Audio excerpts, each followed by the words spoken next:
Welcome back to Mahadev medical mind. जय हिंद to all. आज हम अपनी रेस्पिरेटरी सिस्टम सीरीज की तीसरी और लास्ट वीडियो शुरू कर रहे हैं। इस फाइनल पार्ट में हम बात करेंगे ब्रीदिंग के एक्चुअल मैकेनिज्म, यानी हम सांस कैसे लेते हैं और सांस छोड़ते कैसे हैं। साथ ही हम एक्सप्लोर करेंगे लंग्स की कैपेसिटी, उनके डिफरेंट वॉल्यूम्स जैसे टाइडल वॉल्यूम, वाइटल कैपेसिटी और रेसिडुअल वॉल्यूम, जो हमारी बॉडी के लिए बहुत ही इंपॉर्टेंट होते हैं। और हाँ, अगर आप मेडिकल फील्ड में अपनी नॉलेज स्ट्रॉन्ग और अपना माइंड स्मार्ट बनाना चाहते हैं, तो वीडियो को लाइक करना और चैनल को सब्सक्राइब करना बिल्कुल मत भूलिए। आपका एक क्लिक हमें और आपको दोनों को आगे बढ़ने में हेल्प करता है। तो चलिए बिना टाइम वेस्ट किए शुरू करते हैं। Mechanism of respiration and lung volumes and capacities. Mechanism of respiration. Respiration का मैकेनिज्म बेसिकली 2 मेजर स्टेप्स में कंप्लीट होता है। Step 1, breathing mechanism. Breathing mechanism वो प्रोसेस होता है जिसमें हम एयर को अंदर लेते हैं और बाहर छोड़ते हैं। इसमें सिर्फ एयर की मूवमेंट होती है, in and out of the lungs. Step 2, exchange of gases. Second step है एक्सचेंज ऑफ गैसेस। इस प्रोसेस में ऑक्सीजन लंग्स से ब्लड के अंदर जाती है और कार्बन डाइऑक्साइड ब्लड से बाहर आकर लंग्स में पहुंचती है, ताकि हम यूज एक्सपीरेशन के टाइम बाहर निकाल सकें। Mechanism of breathing. Mechanism of breathing. तो ब्रीदिंग क्या होती है? ब्रीदिंग सिंपली वो प्रोसेस है जिसमें एयर लंग्स के अंदर जाती है, इन, और बाहर आती है, आउट। ब्रीदिंग मैकेनिज्म के 2 मेजर स्टेप्स। इंस्पिरेशन, सांस अंदर लेना। इंस्पिरेशन के टाइम हम फ्रेश एयर को अपने लंग्स के अंदर लेते हैं। इस वक्त डायफ्राम नीचे मूव करता है और चेस्ट कैविटी एक्सपैंड होती है, जिससे लंग्स एयर से फिल हो जाते हैं। एक्सपीरेशन, सांस बाहर छोड़ना। एक्सपीरेशन के टाइम कार्बन डाइऑक्साइड वाली एयर बॉडी से बाहर निकलती है। इस प्रोसेस में डायफ्राम ऊपर की तरफ मूव करता है और चेस्ट कैविटी कॉन्ट्रैक्ट हो जाती है। What is inspiration? इंस्पिरेशन क्या होता है? The process of intake of atmospheric air is known as inspiration.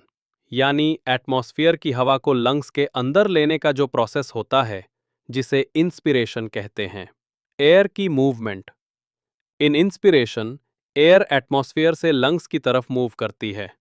इस प्रोसेस को हम इनहेलेशन भी कहते हैं। Active process. ये इंपॉर्टेंट पॉइंट है। इंस्पिरेशन एक एक्टिव प्रोसेस है। एक्टिव प्रोसेस का मतलब बॉडी को इसके लिए एनर्जी और मस्कुलर एफर्ट दोनों लगाने पड़ते हैं। मसल्स इन्वॉल्व्ड इन इंस्पिरेशन। अब चलिए देखते हैं कि इंस्पिरेशन के टाइम कौन कौन से मसल्स काम करते हैं। हाइलाइटेड पार्ट में देखते हैं मसल्स इन्वॉल्व्ड इन इंस्पिरेशन। बेसिकली इंस्पिरेशन में 2 टाइप्स के मसल्स इन्वॉल्व होते हैं। First, external intercostal muscles. ये मसल्स रिब्स के बीच में लोकेटेड होते हैं। इनका काम होता है रिब्स को ऊपर और बाहर की तरफ लिफ्ट करना, जिससे चेस्ट कैविटी एक्सपैंड होती है और लंग्स एयर ले पाते हैं। Second, diaphragm. डायफ्राम एक डोम शेप्ड मसल होती है। इंस्पिरेशन के टाइम डायफ्राम नीचे की तरफ कॉन्ट्रैक्ट होती है, जिससे लंग्स के लिए स्पेस इंक्रीज हो जाता है और एयर इजीली अंदर आ जाती है। तो स्टूडेंट्स, इंस्पिरेशन वो प्रोसेस है जिसमें हम एटमॉस्फेयर से फ्रेश एयर को अपने लंग्स के अंदर लेते हैं। ये एक एक्टिव प्रोसेस है जिसमें एक्सटर्नल इंटरकॉस्टल मसल्स और डायफ्राम मिलकर काम करते हैं। एक्सपीरेशन। एक्सपीरेशन वो प्रोसेस होता है जिसमें हवा लंग्स से बाहर निकलकर एटमॉस्फेयर में चली जाती है। इसको एक्सटायोलेशन भी कहा जाता है। यह पैसिव प्रोसेस होता है, मतलब इसमें बॉडी को एनर्जी यूज नहीं करनी पड़ती, क्योंकि लंग्स अपनी नॉर्मल इलास्टिसिटी से ही हवा बाहर ढकेल देते हैं। जब हम सांस बाहर निकालते हैं तो लंग्स छोटे होते हैं और हवा को नेचुरली बाहर पुश कर देते हैं। इस प्रोसेस को एक्सपीरेशन या ब्रीदिंग आउट कहते हैं। ये बिल्कुल ऑटोमेटिक होता है और इसमें कोई एक्स्ट्रा एनर्जी नहीं लगती। एक, relaxation of diaphragm muscles.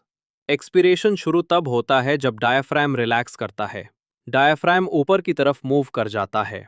2, decrease in volume of thoracic cavity. Diaphragm के रिलैक्स होने से थोरैसिक कैविटी चेस्ट कैविटी का वॉल्यूम कम हो जाता है। 3, increase in pressure inside thoracic cavity. जब वॉल्यूम कम होता है तो अंदर प्रेशर बढ़ जाता है। ये बॉयल्स लॉ के थ्रू होता है। 4. Acceleration of air. प्रेशर ज्यादा होने की वजह से एयर लंग से बाहर निकल जाती है। इसी को एक्सलेशन एक्सपिरेशन कहते हैं। Exchange of gases. 1. Gas exchange कहाँ होता है? गैस एक्सचेंज लंग्स के एल्वियोली में होता है। एल्वियोली छोटे छोटे एयर सैक्स होते हैं जहां ऑक्सीजन और कार्बन डाइऑक्साइड का एक्सचेंज होता है। डू गैस एक्सचेंज कैसे होता है? ये प्रोसेस प्रेशर डिफरेंस पर डिपेंड करता है। जहां प्रेशर ज़्यादा होता है वहां से गैस मूव होती है। जहां प्रेशर कम होता है वहां गैस चली जाती है। इस तरह ऑक्सीजन ब्लड में जाती है और कार्बन डाइऑक्साइड ब्लड से बाहर आती है। थर्ड, एक्सचेंज ऑफ गैसेस के 3 main steps. Transport of oxygen. Oxygen alveoli से ब्लड में जाती है, फिर हीमोग्लोबिन के साथ मिलकर पूरे बॉडी के टिश्यूज तक पहुंचती है। 3. Cellular respiration. सेल्स ऑक्सीजन का यूज करके एनर्जी एटीपी बनाते हैं। इसी प्रोसेस में कार्बन डाइऑक्साइड बनती है। 3. Transport of carbon dioxide. जो कार्बन डाइऑक्साइड सेल्स बनाते हैं वो ब्लड के थ्रू वापस लंग्स तक आती है और फिर हम एक्सपिरेशन के टाइम सांस बाहर निकलते वक्त इस CO2 को बॉडी से रिमूव कर देते हैं। Transport of O2। जब हम सांस लेते हैं ऑक्सीजन एल्वियोली तक पहुंचती है। अब जब O2 एल्वियोली से ब्लड में एंटर करती है तो एक स्पेशल प्रोटीन हीमोग्लोबिन इसे पकड़ लेता है। हीमोग्लोबिन ऑक्सीजन को बाइंड करके पूरी बॉडी के अंदर सर्कुलेट करता है। फिर ये ऑक्सीजन सेल्स तक पहुंचाई जाती है जहां इसका यूज एक इंपॉर्टेंट प्रोसेस के लिए होता है, सेल्यूलर रेस्पिरेशन। अब सेल्स के अंदर जो ऑक्सीजन आती है उसका यूज सेल्यूलर रेस्पिरेशन में होता है। ये एक प्रोसेस होता है जिसमें सेल्स ऑक्सीजन की मदद से ग्लूकोज को तोड़ते हैं। इस ब्रेकडाउन के रिजल्ट में 2 चीजें बनती हैं, एक कार्बन डाइऑक्साइड जो वेस्ट है और 2 एनर्जी जो हमें जिंदा रखने के लिए जरूरी है। यही एनर्जी मसल्स को काम करने, ब्रेन को फंक्शन करने और हार्ट को पंप करने में हेल्प करती है। ऑक्सीजन लंग्स से ब्लड में जाती है, हीमोग्लोबिन उससे सेल्स तक ले जाता है। सेल्स ऑक्सीजन का यूज करके ग्लूकोज को एनर्जी में कन्वर्ट करते हैं और CO2 वेस्ट के रूप में बाहर निकाल जाती है। Lung volumes. अब चलिए समझते हैं लंग वॉल्यूम्स क्या होते हैं। लंग वॉल्यूम्स को हम रेस्पिरेटरी वॉल्यूम्स भी कहते हैं। ये बेसिकली बताते हैं कि हमारे लंग्स में किस टाइम कितनी गैस प्रेजेंट है। Lung volume is equal to lungs में एयर की क्वांटिटी। हर एक्टिविटी जैसे नॉर्मल ब्रीदिंग, डीप ब्रीदिंग या फोर्सफुली एयर निकालना, इन सब में लंग वॉल्यूम्स चेंज होते हैं और इसी वजह से लंग वॉल्यूम्स के डिफरेंट टाइप्स होते हैं जिन्हें हम अलग अलग नेम्स और वैल्यूज के साथ स्टडी करते हैं। आगे हम उन सब टाइप्स को डिटेल में समझेंगे।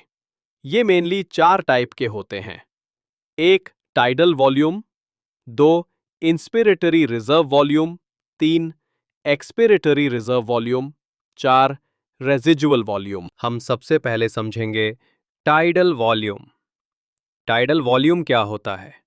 ये बेसिकली वो अमाउंट ऑफ एयर है जो हम नॉर्मल ब्रीदिंग के दौरान इनहेल या एक्सहेल करते हैं। मतलब जब आप बिना किसी एक्स्ट्रा एफर्ट के आराम से सांस लेते या छोड़ते हैं तब जितनी हवा अंदर जाती या बाहर आती है उसे कहते हैं टाइडल वॉल्यूम। टाइडल वॉल्यूम का एवरेज वैल्यू, आमतौर पर इसका वैल्यू लगभग 500 मिलीलीटर होता है। यानी एक सामान्य इंसान हर सांस में लगभग आधा लीटर हवा अंदर लेता और बाहर छोड़ता है। Why tidal volume is important? Doctors इसे मेजर करके देखते हैं कि आपकी नॉर्मल ब्रीदिंग ठीक चल रही है या नहीं। रेस्पिरेटरी डिजीजेस, एक्सरसाइज फिजियोलॉजी और वेंटिलेटर सेटिंग्स में भी ये बहुत इंपॉर्टेंट रोल प्ले करता है। First, inspiratory reserve volume IRV। ये वो एक्स्ट्रा हवा होती है जो हम नॉर्मल सांस लेने के बाद भी डीप ब्रेथ लेकर अंदर ले सकते हैं। इसका मतलब जब हम आम सांस लेते हैं उसके बाद जितनी और ज्यादा हवा हम अपनी पूरी कैपेसिटी से इनहेल करते हैं उससे आईआरवी कहते हैं। इसका अमाउंट लगभग 2500 से 3000 ml। Second, expiratory reserve volume ERV. ये वो एक्स्ट्रा हवा होती है जो हम नॉर्मल एक्सहेल करने के बाद भी फोर्सफुली बाहर निकाल सकते हैं। मतलब, आम सांस छोड़ने के बाद जितनी हवा हम जोर लगाकर बाहर निकालते हैं उससे ईआरवी कहते हैं। इसका अमाउंट लगभग 1000 से 1200 ml। इस तरह आईआरवी और ईआरवी हमारी लंग्स की एक्स्ट्रा कैपेसिटी को शो करते हैं जो नॉर्मल ब्रीदिंग से ज्यादा होती है। First, residual volume RV. Residual volume वो हवा होती है जो हमारी लंग्स के अंदर हमेशा बची रहती है, चाहे हम पूरी जोर से सांस बाहर क्यों ना निकाल दे। मतलब, हम जितना भी फोर्स से एयर बाहर निकाल लें, लंग्स कभी भी कंप्लीटली एम्प्टी नहीं होते। कुछ हवा अंदर परमानेंट रहती है जिसे लंग्स कोलैप्स नहीं होते और ब्रीदिंग कंटिन्यूअस रहती है। Residual volume ensures lungs collapse नहीं होते, गैस एक्सचेंज कंटिन्यूअसली होता रहता है। Second, lung capacity. Lung capacity different lung volumes का कॉम्बिनेशन होती है। Lung capacities are derived from summation of different lung volumes. मतलब, हमारी सांस की डिफरेंट वॉल्यूम्स जैसे tidal volume, IRV, ERV, residual volume को ऐड करके डिफरेंट लंग कैपेसिटीज बनती है। ये 5 टाइप के होते हैं। I, total lung capacity TLC. 2, vital capacity VC.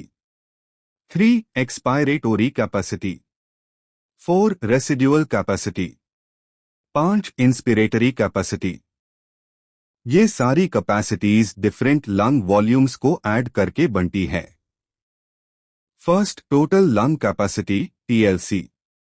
Total lung capacity वो मैक्सिमम अमाउंट ऑफ एयर होती है जो एक पर्सन अपनी लंग्स में रख सकता है जब वो पूरी ताकत से डीप सांस लेता है। Vital capacity VC. Vital capacity वो मैक्सिमम अमाउंट ऑफ एयर होती है जो एक पर्सन डीप ब्रेथ लेकर इनहेल कर सकता है और पूरी ताकत से एक्सहेल कर सकता है, यानी कि लंग्स में अंदर बाहर होने वाली टोटल एयर की कैपेसिटी। इंस्पिरेटरी कैपेसिटी आइक। इंस्पिरेटरी कैपेसिटी वो मैक्सिमम एयर होती है जो पर्सन नॉर्मली एक्सहेल करने के बाद डीप सांस लेकर इनहेल कर सकता है। एक्सपायरेटोरी कैपेसिटी। एक्सपायरेटोरी कैपेसिटी वो टोटल अमाउंट ऑफ एयर होती है जो एक पर्सन नॉर्मल ब्रेथ इन लेने के बाद बाहर एक्सहेल कर सकता है।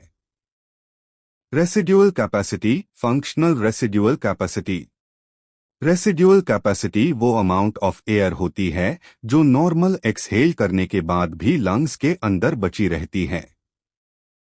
तो स्टूडेंट्स चलते हैं नेक्स्ट पार्ट की तरफ जो 3D वीडियो है जिसमें हम लोग अभी तक जो मैकेनिज्म ऑफ रेस्पिरेशन पढ़े हैं उसे 3D वीडियो से समझेंगे ताकि पूरा चैप्टर क्रिस्टल क्लियर हो जाए। जो स्टूडेंट्स पहली बार ये वीडियो देख रहे हैं वो हमारे चैनल पर जाकर पार्ट 1 एंड पार्ट 2 भी देख सकते हैं जिससे उनको पूरा चैप्टर समझा आ जाए। तो चलिए शुरू करते हैं। हमारा रेस्पिरेटरी सिस्टम जिसके जरिए एनवायरनमेंट से गैसेस इनहेल करता है और एक्सहेल करता है उसे ब्रीदिंग कहते हैं। और इस ब्रीदिंग में हमारा डायफ्राम एक्टिवली इन्वॉल्व होता है। डायफ्राम मसल से बना हुआ स्ट्रक्चर होता है जो हमारी रिब्स के नीचे मौजूद होता है और इसी कारण हमारी रिब्स के इंटरकोस्टल मसल्स भी सांस लेने के दौरान कॉन्ट्रैक्ट और रिलैक्स करती हैं। यानी इंटरकोस्टल मसल्स और डायफ्राम भी ब्रीदिंग में इन्वॉल्व होते हैं। ये भी हमारे रेस्पिरेटरी सिस्टम का हिस्सा हैं। ब्रीदिंग यानी सांस लेना एक ऐसी प्रोसेस है जिसके द्वारा हम एनवायरनमेंट से एयर को इनहेल करते हैं ताकि हम उस एयर में से ऑक्सीजन ले सके और इम्प्योर एयर जो हमारे लंग्स यानी हमारे फेफाड़ों के अंदर मौजूद होती है उसे निकालते हैं। ब्रीदिंग के प्रोसेस को दो फेजेस में डिवाइडेड किया जाता है। पहले फेजेस को इनहेलेशन या इंस्पिरेशन कहते हैं, दूसरे फेजेस को एक्सपिरेशन या एक्सलेशन कहते हैं। इंस्पिरेशन का मतलब है सांस अंदर लेना। इंस्पिरेशन के दौरान हम एनवायरनमेंट से पूरे एयर को अपने लंग्स के अंदर इनहेल करते हैं। एक्सपायरेशन का मतलब सांस बाहर छोड़ने का प्रोसेस। एक्सपिरेशन के दौरान हम इम्प्योर एयर को अपने लंग्स, अपने फेफड़ों से बाहर निकाल देते हैं। हमारे लंग्स, हमारे फेफड़े खुद एयर को इनहेल या एक्सहेल नहीं करते, बल्कि हमारे बकाली, हमारे रेस्पिरेटरी सिस्टम के अंदर कुछ स्पेसिफिक स्ट्रक्चर मौजूद होते हैं जिनकी हेल्प से लंग्स एयर को इनहेल करते हैं और एक्सहेल करते हैं। उनमें से एक स्ट्रक्चर है डायफ्राम। डायफ्राम स्केलेटन मसल्स से बना हुआ गुम्बदनुमा स्ट्रक्चर होता है जो हमारे लंग्स के नीचे मौजूद होता है। डायफ्राम कॉन्ट्रैक्ट और रिलैक्स होता है, जिसकी वजह से हम एयर को इनहेल और एक्सहेल करते हैं। इसी के साथ दूसरा स्ट्रक्चर हमारी रिब्स के बीच मौजूद इंटरकोस्टल मसल्स है। इंटरकोस्टल से इनहेलेशन और एक्सलेशन दौरान कॉन्ट्रैक्ट और रिलैक्स होते हैं। अभी हम ब्रीदिंग के दोनों फेसेस को थोड़ा डिटेल से डिस्कस करते हैं। इंस्पिरेशन यानी सांस अंदर लेने के समय डायफ्राम के मसल्स कॉन्ट्रैक्ट करते हैं, यानी डायफ्राम के मसल्स सिकुड़ते हैं और डायफ्राम नीचे की तरफ मूव करता है। इसी के साथ रिब्स के बीच मौजूद एक्सटर्नल इंटरकोस्टल मसल्स भी कॉन्ट्रैक्ट करते हैं। हमारी रिब्स के दौरान एक्सटर्नल कोस्टल मसल्स और इंटरनल इंटरकोस्टल मसल्स मौजूद होती हैं। तो जब हम सांस अनदर लेते हैं उससे पहले पहले एक्सटर्नल इंटरकोस्टल मसल्स कंट्रैक्ट करते हैं, यानी सिकुड़ते हैं, और हमारी रिब्स बाहर की तरफ और अंदर की तरफ हरकत करती है। इन दोनों मूवमेंट की वजह से यानी हमारा डायफ्राम नीचे की तरफ मूव करता है, डायफ्राम की मसल्स सिकुड़ते हैं और रिब्स के इंटरनल कोस्टल मसल्स भी सिकुड़ते हैं और रिब्स बाहर की तरफ हरकत करती हैं। और इन दोनों मूवमेंट की वजह से हमारी थोरासिक कैविटी यानी हमारी चेस्ट कैविटी का एरिया ज़्यादा हो जाता है और इससे हमारे लंग्स पर प्रेशर कम हो जाता है। हमारे लंग्स एक्सपेंड करते हैं यानी फैलते हैं। जब लंग्स एक्सपेंड करते हैं तो लंग्स के अंदर हवा का प्रेशर भी कम हो जाता है और एनवायरनमेंट से जो एयर होती है वो प्रेशर के साथ हमारे लंग्स के अंदर एंटर होती है और इस तरह से इंस्पिरेशन का प्रोसेस कंप्लीट होता है। फिर गैसेस एक्सचेंज के बाद जब हमारे ब्लड से कार्बन डाइऑक्साइड हमारे लंग्स के अंदर आ जाती है, उसके बाद एक्सहेलेशन के दौरान हम इम्प्योर को जो हमारे लंग्स में मौजूद होती है, जो कार्बन डाइऑक्साइड ज़्यादा होती है, उसे हम बाहर निकाल लेते हैं। एक्सहेलेशन के दौरान डायाफ्राम के मसल्स रिलैक्स करते हैं और डायफ्राम ऊपर की तरफ हरकत करता है। इसी के साथ रिब्स में मौजूद इंटरकोस्टल मसल्स भी रिलैक्स करते हैं और रिब्स भी अनादर की तरफ मूव करती हैं। इन मूवमेंट की वजह से चेस्ट कैविटी का एरिया कम हो जाता है, लंग्स के ऊपर प्रेशर बीआरएच जाता है। जब लंग्स के ऊपर प्रेशर बढ़ता है, लंग्स सिकुड़ते हैं और लंग्स के अंदर एयर का प्रेशर भी ज़्यादा होता है। जब हमारे लंग्स सिकुड़ते हैं तो उनके अंदर एयर का प्रेशर भी ज़्यादा हो जाता है और इम्प्योर एयर हमारे लंग्स में से प्रेशर के साथ बाहर आती है। इस प्रोसेस को एक्सेलेशन कहते हैं। हम ब्रीदिंग के प्रोसेस एनवायरनमेंट के ज़रिए एयर को इनहेल करते हैं और एयर हमारे रेस्पिरेटरी ट्रैक से एल्वियोलाई तक पहुंचती है। हमारे लंग्स के अंदर एल्वियोलाई छोटे छोटे माइक्रोस्कोपिक सैक लाइक स्ट्रक्चर होते हैं, यानी छोटी छोटी माइक्रोस्कोपिक सैक लाइक झिल्लियां होती हैं जिनके जरिए गैसेस एक्सचेंज होता है। हमारे दोनों लंग्स के 700 मिलियन तक एल्वियोलाई मौजूद हो सकती हैं। अल्वियोली इस तरह की छोटी छोटी सैक लाइक स्ट्रक्चर होती हैं। इन एल्वियोलाई की मेम्ब्रेन बहुत ज़्यादा थिन होती है, यानी बहुत ज़्यादा बारीक होती है। इसके अलावा इन एल्वियोलाई को बहुत सी ब्लड कैपिलरी ने घेरा हुआ होता है, यानी अल्वेओली के सोडियम में बहुत सारी ब्लड कैपिलरीज मौजूद होती हैं। अब जब एयर एल्वियोलाई के अंदर आती हैं, जो एयर हम इनहेल करते हैं वो एल्वियोलाई के अंदर पहुंचती है, कैसिस अल्वेओली और कैपिलरी के अंदर मौजूद ब्लड से अटैच होती हैं और जिससे ज़रिए गैसेस एक्सचेंज होती हैं, डिफ्यूजन कहते हैं। एल्वियोलाई के अंदर मौजूद एयर में ऑक्सीजन ज़्यादा होती है और वो ऑक्सीजन डिफ्यूजन के प्रोसेस थ्रू मूव करती है और हमारे एल्वियोलाई की वॉल को क्रॉस करके कैपिलरीज के वॉल को भी क्रॉस वन करके हमारे ब्लड के अंदर आती है। हमारे ब्लड के अंदर उस ऑक्सीजन को रेड ब्लड सेल्स कैरी कर लेते हैं। इस तरह से कार्बन डाइऑक्साइड की कॉन्ट्रैक्शन ज़्यादा होती है। कार्बन डाइऑक्साइड हमारे ब्लड में डिफ्यूज करके एल्वियोलाई के अंदर मूव करती है। फिर जब हम सांस बाहर निकालते हैं तो कार्बन डाइऑक्साइड हमारे नोज से बाहर निकलती है। ये था हमारा रेस्पिरेटरी सिस्टम का पार्ट 3 और इसके साथ हमारा पूरा चैप्टर ऑफिशियली कंप्लीट होता है। आज हमने सिर्फ पॉइंट्स या डायग्राम्स नहीं पढ़े, हमने एक्चुअली समझा कि हर एक सांस के पीछे कितनी इंटेलिजेंट मशीनरी काम कर रही होती है। अगर अब आप रेस्पिरेटरी सिस्टम का कोई भी क्वेश्चन देखेंगे तो कंफ्यूज होने की जीरो चांस है, क्योंकि अब आपने कॉन्सेप्ट को सिर्फ याद नहीं किया, समझा भी है। आप सबका फोकस, पेशेंस और क्यूरियोसिटी इस सीरीज के रियल हीरोज रहे हैं। अगर आप यहीं डेडिकेशन हर चैप्टर में लगा दोगे तो बिलीव मी, एग्जाम्स आपके लिए टफ नहीं, सिर्फ नेक्स्ट लेवल स्कोरिंग अपॉर्चुनिटी बन जाएंगे।